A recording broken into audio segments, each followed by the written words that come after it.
बाल बाल बचे यूपी के सीएम योगी आदित्यनाथ। सीएम योगी के हेलीकॉप्टर की इमरजेंसी लैंडिंग। हवा में ऐसा क्या हुआ कि योगी के हेलीकॉप्टर को जमीन पर उतारना पड़ा। इतिहास गवाह है कि ऐसी घटनाएं बड़े हादसे का सबब बनती है, लेकिन शुक्र है योगी आदित्यनाथ सकुशल हैं। 1550 फीट की ऊंचाई पर थे योगी आदित्यनाथ। हेलीकॉप्टर हवा से बातें करता हुआ आगे बढ़ रहा था कि तभी अचानक पायलट को कुछ डिस्टरबेंस महसूस हुई। फिर एक झटका सा लगा। चॉपर में इससे पहले कोई खराबी आती, किसी दुर्घटना की संभावना बनती, उससे पहले ही बड़ी सूझबूझ के साथ हेलीकॉप्टर उड़ा रहे पायलट ने इमरजेंसी लैंडिंग कराकर सीएम योगी आदित्यनाथ को सुरक्षित जमीन पर पहुंचा दिया। आइए अब आपको शुरुआत से बताते हैं कि आखिर पूरा मामला क्या हुआ था। दरअसल सीएम योगी आदित्यनाथ सुबह 9 बजे लखनऊ जाने के लिए सर्किट हाउस से पुलिस लाइन ग्राउंड के लिए रवाना हुए। कुछ देर बाद उनके हेलीकॉप्टर ने यहां से उड़ान भरी। डीएम कौशल राज शर्मा ने बताया कि करीब 10 मिनट के बाद ही चॉपर वापस पुलिस ग्राउंड पर लैंड हुआ। इससे पुलिस और प्रशासनिक अमले में हड़कंप मच गया था। सीएम नीचे उतरे तो पता लगा कि पिसौर पुल के नजदीक 1550 फीट की ऊंचाई पर आसमान में एक पक्षी हेलीकॉप्टर से टकरा गया। आपको यहाँ बता दें कि ये कोई पहली दफा नहीं है कि बर्ड हिट की वजह से इस तरह इमरजेंसी लैंडिंग हुई है, बल्कि हाल ही में यानी 19 जून 2022 को देश में 3 विमानों की इसी तरह से इमरजेंसी लैंडिंग हुई। पहली पटना, दूसरी दिल्ली और तीसरी गुवाहाटी में। इनमें से पटना और गुवाहाटी के विमानों की लैंडिंग बर्ड हिट की वजह से करनी पड़ी।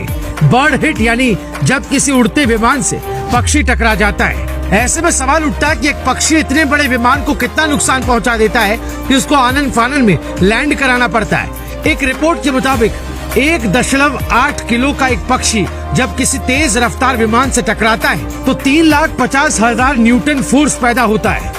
इसे ऐसे समझिए कि 0.365 मीटर की नली वाली बंदूक से जब 700 मीटर प्रति सेकंड की रफ्तार से एक 40 ग्राम का बुलेट फायर होता है तो इससे 2,684 न्यूटन फोर्स पैदा होता है। अब ये तो विज्ञान की भाषा हुई, अब इसे आसान भाषा में समझिए। 1.8 किलो का एक पक्षी जब विमान से टकराता है तो इससे एक बुलेट की तुलना में करीब 130 गुना ज्यादा भयानक टकराहट होती है। वहीं एबीसी साइंस की रिपोर्ट के मुताबिक 5 किलो के एक पक्षी का 275 किलोमीटर प्रति घंटे की रफ्तार से किसी विमान से टकराना वैसा ही है जैसे 100 किलो भार के किसी बैग के 15 मीटर ऊपर से जमीन पर गिरना।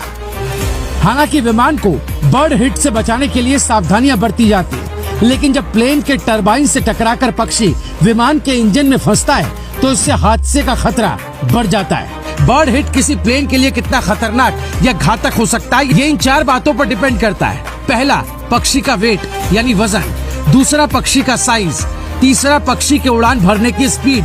और चौथा, पक्षी के उड़ान भरने की दिशा यानी डायरेक्शन। ICAO ने 91 देशों पर सर्वे किया और इसमें सामने आया कि हर रोज 34 बर्ड हिट के मामले दुनिया भर में सामने आते हैं। इसकी वजह से हर साल दुनिया भर में कमर्शियल प्लेन के करीब 7.79 हजार करोड़ रुपए का सालाना नुकसान होता है। हालांकि 92% बर्ड हिट के मामले बिना किसी डैमेज के होते हैं। यहाँ आप ये भी जान लीजिए कि बर्ड हिट का पहला मामला कब सामने आया था। दरअसल 117 साल पहले यानी बर्ड हिट का पहला मामला 1905 में आया, जब हवाई जहाज बनाने वाले ऑरवेल राइट यानी राइट ब्रदर्स में से एक भाई ने रिपोर्ट की थी। ऑरवेल जब एक मकई के खेत के ऊपर से फ्लाइट उड़ा रहे थे तब पक्षियों के एक झुंड में वो फंस गए। इस दौरान एक चिड़िया उनके प्लेन से टकराई थी। हालांकि दुनिया में बर्ड हिट की वजह से होने वाली बड़ी घटनाओं की संख्या कम है। ज्यादातर मामले में हवाई जहाज को कम नुकसान पहुँचता है, लेकिन कई बार ये खतरनाक भी साबित हो जाता है। 2009 में बर्ड हिट की एक घटना जिसने दुनिया का ध्यान अपनी ओर खींचा था। हर साल दुनिया भर में बर्ड हिट के 10,000 से ज्यादा मामले सामने आते हैं, लेकिन 15 जनवरी 2009 में अमेरिका में घटी एक घटना ने हर किसी का ध्यान अपनी ओर खींचा था। दरअसल US एयरवेज फ्लाइट 1549 के न्यूयॉर्क सिटी से उड़ान भरते ही एक पक्षी विमान से टकराया। ये बर्ड हिट इतना जोरदार था कि पक्षी से टकराते ही विमान के इंजन में आग लग गई। हालांकि खतरे को भांपते हुए पायलट ने हडसन नदी में फ्लाइट को लैंड करा दिया, जिससे बड़ा खतरा टल गया। तो इस तरह से देखें तो आज की घटना एक बड़ी दुर्घटना में तब्दील हो सकती थी, लेकिन पायलट की सूझबूझ और सफल इमरजेंसी लैंडिंग से यूपी के मुख्यमंत्री योगी आदित्यनाथ बाल बाल बच गए।